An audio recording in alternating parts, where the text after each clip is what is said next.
Smart ছেলেকে আপনি দোকানে বসাবেন? আমি দোকানদারি জানিনি তো। তা আমার একটা প্রেস্টিজ আছে আব্বা।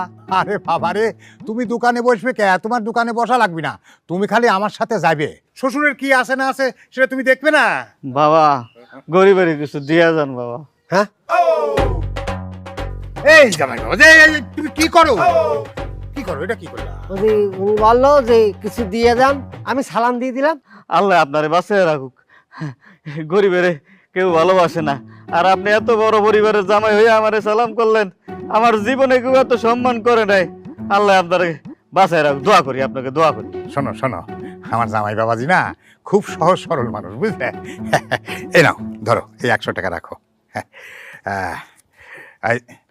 আর শোনো, আমার জামাই বাবাজি যে তোমার পায়ে ধরে সালাম করলে এটা কোনো মানুষের কয় না, বুঝছো? কেউ এরকম না, কেউ এরকম না।